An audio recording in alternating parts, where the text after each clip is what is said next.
To my new video. फेरि पनि आइसकेको छु म हजुरहरूको सामने। आज चाहिँ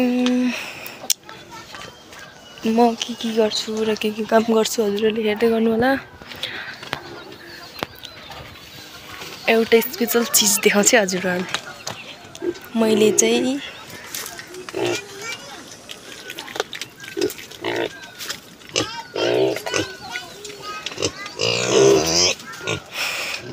कन्याकुमारीको साथी पनि ल्याइदिसकेको छु। उसलाई एक्लै हुन्छ भनेर मैले अर्को पनि ल्याइदिएको छु। मैले चाहिँ लुगा सुकाएको पानी पर्छ जस्तो छ। अब चाहिँ म उठाइहाल्नु पर्ने हुन्छ यो सिर। अघि चाहिँ कस्तो घाम लागिरहेको थियो तर अहिले चाहिँ पानी पर्छ जस्तो छ। त्यही भएर म उठाउँदैछु। उठाइहाल्नु पर्यो। हेर्दै गर्नु होला है साथीहरू। कपडा धुन जाँदैछु। कपडा धुनु चाहिँ मेरो एकदमै धेरै नै छ। मेरो बोजूको, मेरो बाबुको अनि मेरो यहाँ नि मैले भिजिराखेको छु। यहाँ पनि धुनु छ। हेर्दै गर्नु होला है।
चाहिँ पहिला चारो दिनु पर्यो सुँगुरलाई।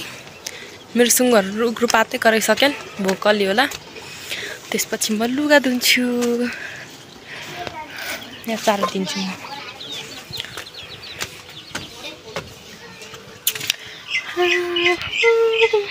लुगा नि धुइसकेँ।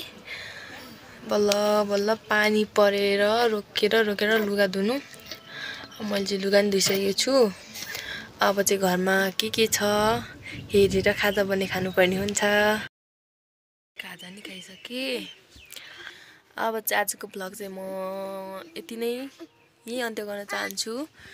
तपाईहरुले चाहिँ हेरेर मनोरञ्जन लिनु होला र अन्तिमसम्म हेरेर मलाई लाइक, कमेन्ट, शेयर, सब्स्क्राइब गरिदिनु होला है त साथीहरु। आउँदो दिनमा म भेट्ने छु हजुरहरुसँग। आजको भ्लग चाहिँ म यही अन्त्य गर्न चाहन्छु भन्दै सम्पूर्ण मेरो युट्युब फ्यामिलीहरुलाई धेरै धेरै माया र सम्झना। म चाहिँ बिदा हुन चाहन्छु। By by.